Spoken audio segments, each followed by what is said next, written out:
Malonė viską paverčia lengvu, tekančiu, spontanišku, natūraliu. Jei pradedate nuo asmens jausmo, jei įsitvirtinę asmenyje, jūs manęs nepasieksite. Nepasieksite Dievo, nors iki jo nėra jokio atstumo. Tai nuostabus slėpinys. Dievas nėra paslėptas.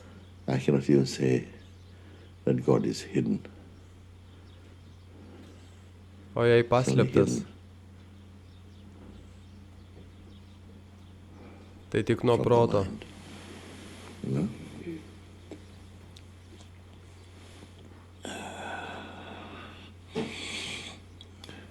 Daugelis žmonių stengiasi suprasti protu.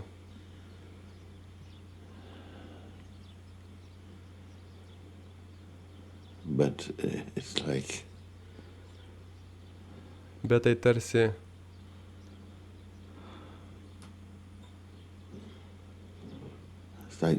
sodinti augalą smėlyje,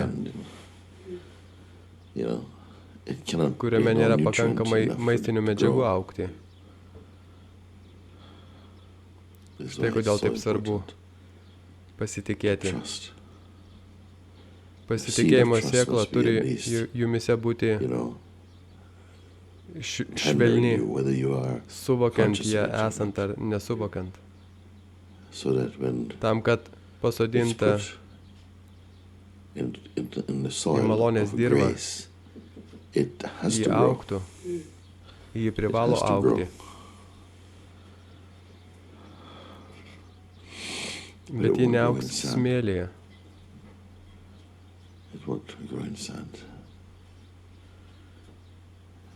O jūs tik drėkinsit servetėlės ašaromis. Pasitikėti Dievu ar turėti pakankamai erdvės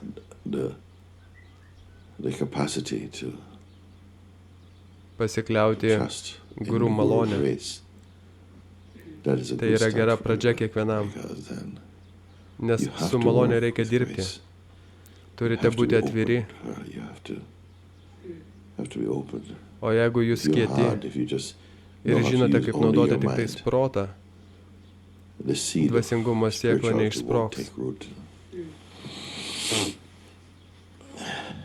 Jūs net galite pajusti aukščiausiojo prisilietimą jo bučinį. Ir jeigu jūs pasitikite, net jums gyvenant ant smėlio, jūsų sėkla pradės augti. Net jei stovite ant akmens, bet pasitikite, Dievas gali padaryti, kad ir ši sėkla pradėtų augti.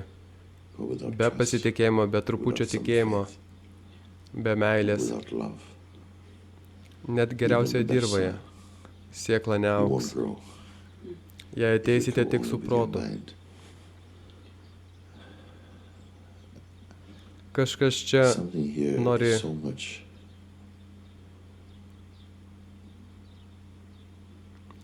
dirbti su žmonėmis ir jiems padėti. Tai ne kažkas tuščio bei ateinančio iš proto.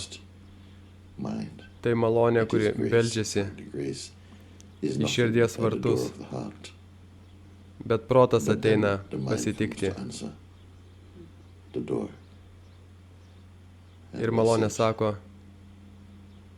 prote, nuvesk mane į savo širdį. O protas atsako, užteks pasikalbėti su manimi. Bet to neužteks.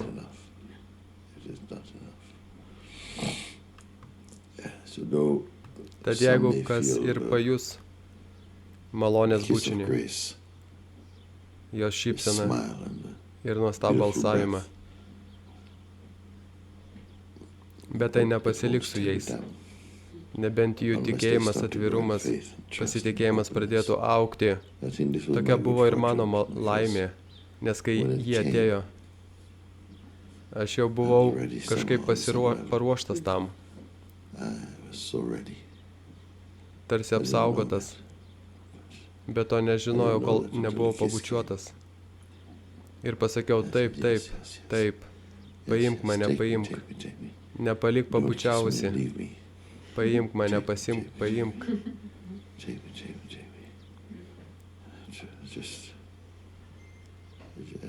Ir nebegalėjau pamiršti. Prasidėjo mano budimas. Nieko nežinojau, kur visą tai veda. Žinau tik tai, kad tai yra, kad Dievas yra. Žinojau tik tai ir tą akimirką man buvo priminta, nes buvau užmygęs, nes protas buvo pasiūlęs gerą gyvenimą. Ir tu gali turėti gerą gyvenimą, bet jis tik geras. Tu gali net būti juo patenkintas. Bet bučinys atėjęs iš dievybės, taip tai vadinu. Tai ne tai, kad gera. Tai pats gyvenimas. Ir kažkas čia tai žinojo, kad aš jo nepaleisiu. Ir jis manęs nepaleis. Ir mes vis dar čia, kaip kas, kaip Dievo malda. Jis mane visko aprūpina. Neturiu atskiro nuo jo gyvenimo.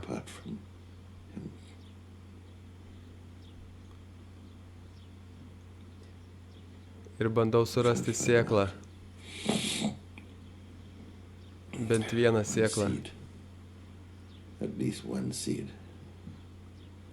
kurio šaknis nerimsta iš nekantrumo, paliesti dievišką žemę ir išaugti galingų medžių.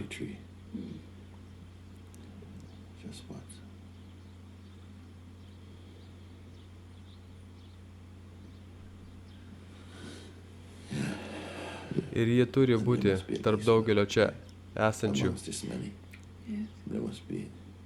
Gal net kelios. Ir visos šios sėklos gyvas, nei vienos nėra mirusios.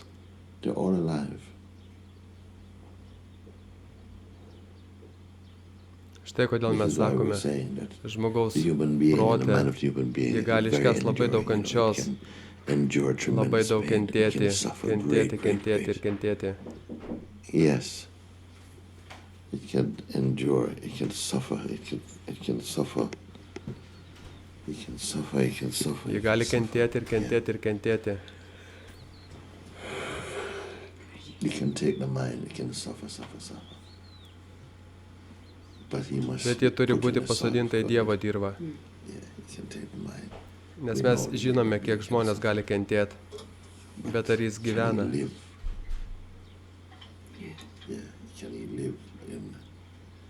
Can he live?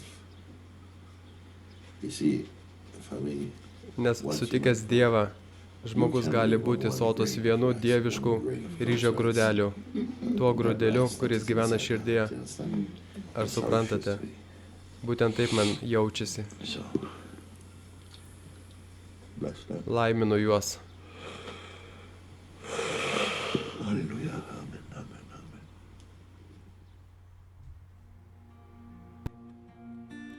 Om Saha Navavatu Sahanau Unaktu Saha Viryam Karavavahe Tejasvi Navaditamastu Ma Vidvisha